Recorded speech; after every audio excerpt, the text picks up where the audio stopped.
وہ کہتے ہیں جی کہ ہمارے جو بزرگ وہ جب جلال میں آتے تھے تو نگاہ مار کے پورے پورے شہروں کو آگ لگا دیتے تھے. جب جلال میں آتے تھے تو مرید کی طرف دیکھ کے اسے جلا کے راکھ کر دیتے تھے, پھر لوٹے کی طرف دیکھ کے لوٹے کی ٹوٹی کو سیدھا کر دیتے تھے. شیخ عبد القادر جیلانی کو کچھ لوگ ملنے کے لیے آئے تو جب ان کے پاس پہنچے تو ان کا ایک جو غلام تھا اس نے لوٹا جو رکھا تو لوٹے کی ٹوٹی قبلہ کی طرف نہیں کی. تو شیخ عبد القادر جیلانی غوث پاک سرکار رضی اللہ تعالیٰ عنہ کو اس پر ملال ہوا, تو آپ نے جلال سے اس کی طرف دیکھا تو وہ آپ کی نگاہ کی تاب نہ لاتے ہوئے جاں بحق ہو گیا. اوے تواڈے بابے ہوتے 302 لگ دی ہے, قتل کا مقدمہ ہوتا ہے. اور اگر اپنے بابوں کو بچانا ہے تو ان واقعات سے اعلان برات کرو, ورنہ قرآن کی روح سے ایسا بابا ہمیشہ کے لیے جہنم میں ہے جس نے اپنا مرید جلا کے راکھ کر دیا. کوئی قرآن میں ہے جس نے قتل نہ حق کیا مومن کا, وہ ہمیشہ کے لیے جہنم میں. لو سامو پھر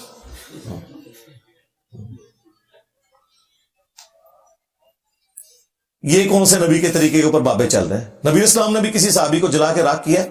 انس بن مالک کے الفاظ ہیں بخاری مسلم میں, 10 سال حضور کو وضو کروایا. وہ کہتے ہیں میں 10 سال کا بچہ تھا, میری ماں ام سلیم چھوڑ گئی, میں نبی اسلام کو وضو کروایا کرتا تھا.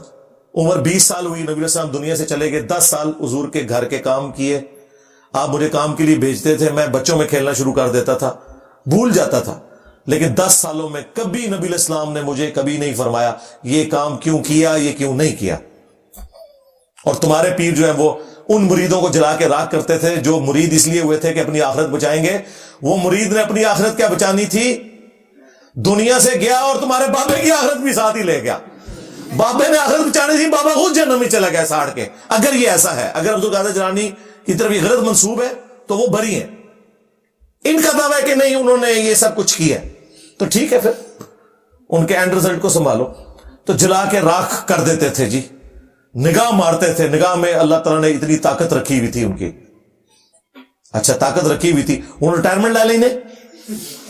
ہاں, وہ ہمارے جو بابا جی خادم رضوی صاحب کہا کرتے تھے نا, امام مالک فرماندے نے امت مر جائے کہ نبی دی گستاخیاں ہو رہی ہیں اور امت کچھ نہیں کر رہی. امام مالک فرماندے تھے پھر امت زندہ کیوں ہے, پھر مر جائے ساری, پھر مر جائے ساری.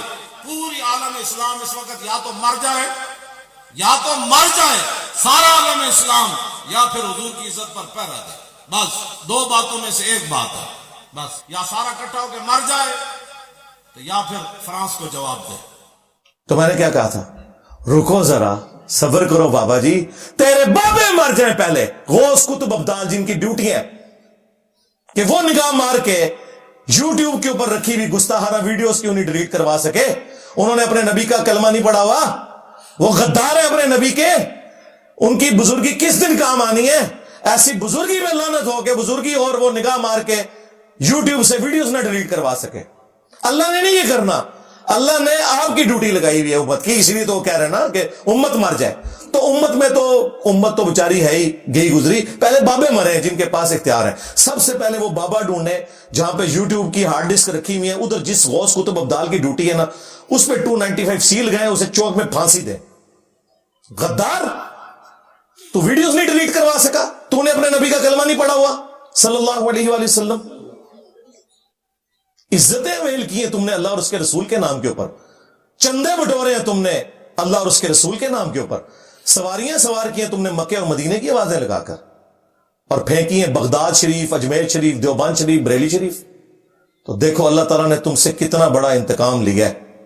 1200 سال میں جو عزت تم نے کمائی تھی نا, اللہ تعالیٰ نے 12 سال کے اندر یوں ختم کر دی ہے. میرے نبی سا ہے کوئی نہیں, تیرے بابے تھے شاہی کوئی نہیں. تو یوٹیوب سے ویڈیوز ڈیلیٹ کروائیں, ہم مان لیں گے. چلو اون کر کے دس دو. کہانیاں مشہور کی ہوئی, ہر وہ مزار جو کسی دریا کے کنارے پہ ہے اور وہاں سے کوئی پل گزر رہا ہے, کہتے جی اے 65 دی جنگ چ باوے انہوں نے پل بچا لیا سی. ہاں جی, یہ ہمارے جیلم شہر میں بھی مشہور ہے جی. سبز چوغا پایا سی بابا جی, اتو بم آندے سن, کیچ کر لیندے سن. یہ جیلم شہر کے اندر میں آپ کو بتا رہا ہوں. آپ سمجھ رہے صرف راوی کا پل بچا ہوا ہے, راوی کا پل تو چھوٹا ہے, جیلم کا پل تو بڑا ہے جی. داتا صاحب نے آ کے کیچ کیتے نے جی انڈیا دے بم. آپ انڈیا چلے جائیں, انہوں نے بھی میوزیم بنائے ہوئے جو ان کی دیویوں نے 1965 میں بم پکڑے ہوئے ہیں پاکستان کے, انہوں نے بھی کیچ کیتے ہوئے ہیں. جاؤ ہندو ہو جاؤ پھر.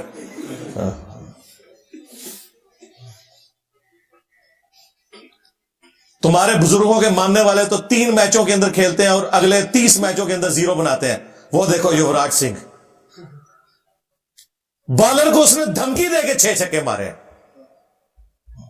مان لو اس کو پھر صاحب کرامت, اگر یہی کرائیٹیریا ہے تو. اور فاسٹ بالر کو چھکے مارے ہیں, اسپنر کو نہیں. پہلی دفعہ ہوا کہ اس نے فاسٹ بالر کو 6 چھکے مارے اور بتا کے مارے. ان کی کرامتیں یہ بنی ہوئی ہیں. تو بم وہ پکڑتے تھے راوی کے پل پہ قبر سے نکل کے. تو میں نے اس پہ عرض کیا تھا کہ جناب, جو بندہ اپنے مزار سے نکل کے راوی کے پل کے اوپر جا کے ڈائیو لگا کے کیچ پکڑتا ہے, اس کے ہاتھوں میں جب وہ دہشت گرد بم پکڑا کے گئے داتا دربار کے اوپر, تو بھائی وہاں تو 50 سے زیادہ لوگ شہید ہوئے, وہ تو کیچ نہیں ہوا. جس بابے کی طرف تم نے منسوب کیا تھا عبداللہ شاہ غازی کی طرف, ان بیچاروں کو تو پتہ بھی نہیں ہوگا کہ وہ سمندر روکتے ہیں. اسی مزار کے اوپر بم ٹھوک کے چلے گئے دہشت گرد, نہیں پکڑ سکے. آج بھی چلے جائیں, کراچی کی بہترین ہیروئن, چرس اور نشاور چیزیں آپ کو عبداللہ شاہ غازی کے مزار کے اوپر ملیں گی. اور کہتے ہیں یہ بزرگوں نے ڈیوٹیاں سنبھالی ہوئی ہیں. اور وہ کوکب نورانی صاحب جو ہمارے کراچی میں ہے, وہ کہتے ہیں کہ جی ایک تو پاکستان کے وہ حکمران ہیں جن کو آپ وزیر اعظم کہتے ہیں, لیکن پاکستان کے جو اصل حکمران ہیں وہ میرے داتا صاحب ہیں. اسلامی جمہوریہ پاکستان, اس وطن میں ایک تو ہے ملکی حکمران جو بدلتے رہتے ہیں, مگر اس ملک کے روحانی تاجدار, اصل بادشاہ میرے داتا صاحب رحمت اللہ تعالی علیہ, حضرت سیدنا علی بن عثمان حجویری المعروف سیدنا داتا گنج بخش رضی اللہ تعالی. بھائی ٹھیک ہے, پھر پاکستان کی معیشت کا جو بیڑا غرق ہوا ہے وہ تو پھر ہمیں کسی وزیر اعظم سے نہیں پوچھنا چاہیے, انہی سے پوچھنا چاہیے کہ سرکار کیا کیتا ہے ملک نال. چلو چھوڑ دو ملک کو. اپنے مزاروں کے اوپر جو بےہودگی ہو رہی ہے, جو نشاور چیزیں بک رہی ہیں, جو وہاں ملنگ بیٹھے ہوئے ہیں, جو نماز بھی نہیں پڑھتے نہ غسل کرتے ہیں, ان کی کو پاکی پلیدی کا ہی کچھ کر لو. یہ باتیں کریں گے جی کعبے جی لوگوں کی جیب کٹ جاتی ہے. اور جناب کعبے والے نے کب کہا کہ جیب نہیں کٹے گی؟ تمہارا تو دعویٰ ہے بزرگوں کی ڈیوٹی ہے. کعبے والے نے تو کہا تم نے سب کچھ کرنا ہے. کعبے والے نے تو حسین ابن علی کو بھی شہید ہوتے دیکھا ہے, دنیا کو بقدر ایفرٹ چھوڑا ہے. یزید پلید کے دور کے اندر کعبے کی توہین ہوتے ہوئے دیکھا ہے, دنیا کو بقدر ایفرٹ چھوڑا ہوا ہے. یہ تمہارا دعویٰ تھا نا, تو یہ دعویٰ بھی ان کا فیل ہو چکا ہے.